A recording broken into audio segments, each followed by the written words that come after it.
Já vimos que o SIG ele é uma ferramenta poderosa que nos permite mapear, analisar e visualizar as informações sobre o nosso território. Mas para fazer isso, nós precisamos de uma maneira para traduzir o mundo real para o computador. Então, no SIG, nós utilizamos três formas principais para representar os objetos do mundo, que são os pontos, as linhas e os polígonos. Mas o que são esses vetores, né? Dentro do contexto do SIG, os vetores são os desenhos que nós utilizamos para representar as coisas que vemos ao nosso redor.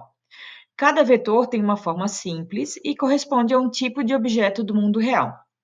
Eles são essenciais, pois permitem representar os objetos de maneira exata e analisá-los nos mapas digitais que nós temos. Então, como que a gente faz essa representação do mundo real com vetores? Vamos utilizar primeiro o exemplo de um ponto. Um ponto é uma representação mais simples do objeto. Usamos o ponto para indicar lugares específicos que não têm uma área grande ou uma forma definida. Aqui no nosso caso, a gente pode ver que no projeto está sendo utilizado o tipo de vetor ponto para fazer a representação dos números das edificações. Outro exemplo que nós temos foi feita uma classificação, uma análise visual das edificações que nós tínhamos aqui no município e foi marcado um ponto para identificar onde era a situação que deveria ser analisada. Outro exemplo, quando esse dado que nós temos aqui é um dado do IBGE, esse quadradinho, ele foi o ponto que foi coletado, o par de coordenadas que foi coletado no momento que o recenseador foi à casa das pessoas para fazer a entrevista do censo. Então, o ponto, ele tem essa finalidade, fazer uma representação mais simples do objeto, quando ele não tem uma área ou quando ele não tem uma extensão definida. Outros exemplos, a gente pode fazer um ponto para identificar uma árvore numa praça, a localização dos postes ou um marco geodésico. No SIG, nós colocamos um ponto e uma coordenada geográfica precisa. Ele tem apenas um par de coordenadas, que é a latitude e a longitude, que indica exatamente onde o objeto está. Em alguns casos, ele representa a área, o lugar aproximado, né? Porque como ele é só um ponto, ele não vai pegar toda a localização, mas a gente vai conseguir ter com precisão onde que está aquela geometria ou aquele objeto do mundo real que nós queremos fazer a representação. O exemplo, aqui nas nossas numerações, você acessa a base de atributos e você vem aqui em geometria e vai verificar que ele tem somente um par de coordenadas, que seria o local exato de onde aquele objeto se encontra. Então, a coordenada este e a coordenada norte, sendo latitude e longitude. Já o tipo de vetor identificado como linha, ele representa objetos que têm um comprimento, mas têm pouca ou nenhuma largura. Eles são uma sequência de pontos conectados. Nós temos aqui a nossa camada logradouro, e essa camada ela é formada por uma sequência de pontos. Esses pontos nós chamamos de vértices. Então, dentro do SIG, a gente vai criando um vértice ligado ao outro e ele vai trazer qual é o comprimento dessa geometria. Então, aqui nós podemos ver que cada vértice desse ele vai ter um par de coordenadas. Aqui nós podemos analisar, ó. Cada vértice desse ele vai ter um par de coordenadas, mas esses pontos eles são conectados e eles vão trazer a informação do vetor tipo linha. Então, aqui nós temos uma extensão total dessa linha, desses pontos conectados, de 793 metros, 146 centímetros. Então, é dessa forma que funciona o vetor linha. Nós temos outros exemplos, nós podemos fazer representação das ruas, das rodovias, rios, córregos, redes de energia elétrica, e dentro do SIG nós desenhamos uma linha conectando um ou mais pontos, um ou mais vértices. Cada ponto vai ter o seu par de coordenada exata e juntos eles formam o traçado do objeto no mapa. Então, quando nós queremos traduzir o mundo real para o SIG, tem que ser pensado como que ele vai ser essa representação. O comprimento é importante, então eu vou ter que fazer a representação por linha.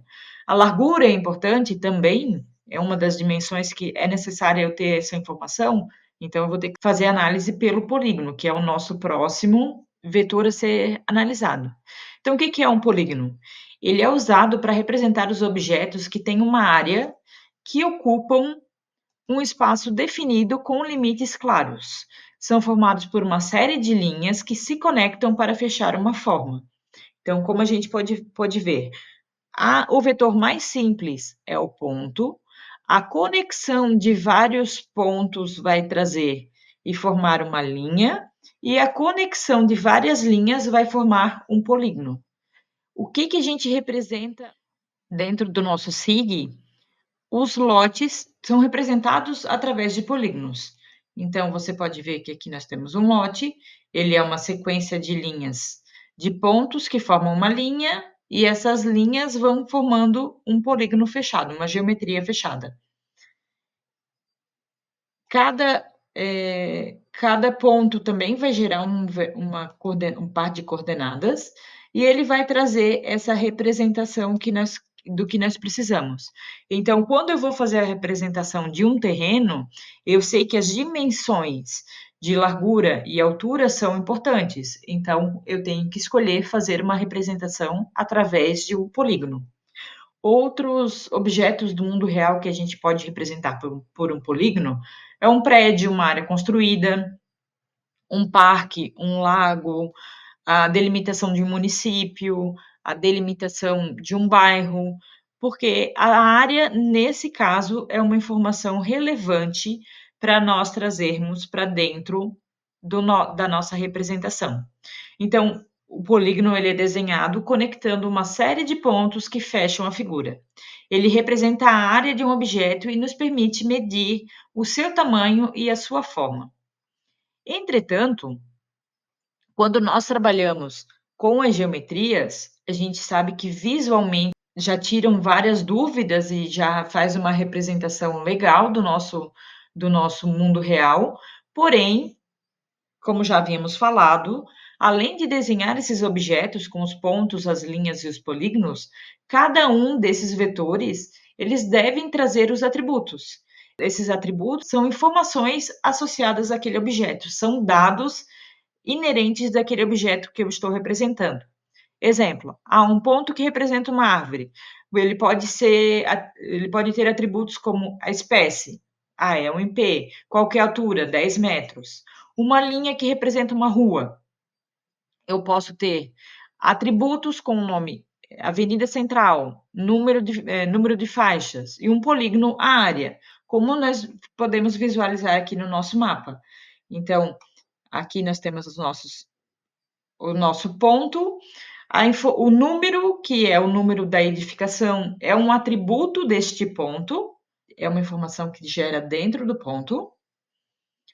Nós temos a linha, então a rua Carlos Ristoff, essa rua Carlos Ristoff, o vetor que a representa é o tipo linha, e o atributo que ela traz consigo é a rua Carlos Ristoff, dentre tantos outros que a gente pode analisar aqui dentro.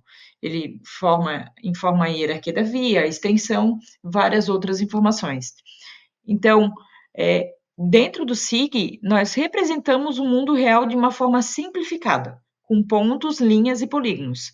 E cada um deles tem um propósito que vai nos ajudar a entender melhor o nosso espaço. Quando todos esses elementos são combinados e visualizados em um mapa digital, nós temos uma visão integrada que permite planejar as cidades, analisar os territórios e tomar decisões mais inteligentes com o uso do solo e dos seus recursos.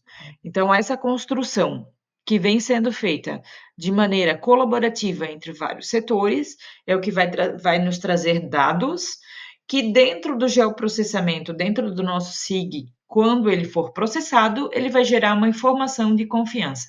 Então, quando você for buscar representar alguma situação da sua secretaria específica, é sempre importante lembrar quais são as variáveis, quais são as dimensões que eu preciso analisar, que eu preciso demonstrar. e aí, a partir daí, já começa a escolha de como ocorrerá essa representação. O primeiro passo é qual o vetor que vai representar, e posteriormente a gente vai construindo os atributos que vão ser relacionados a essa geometria.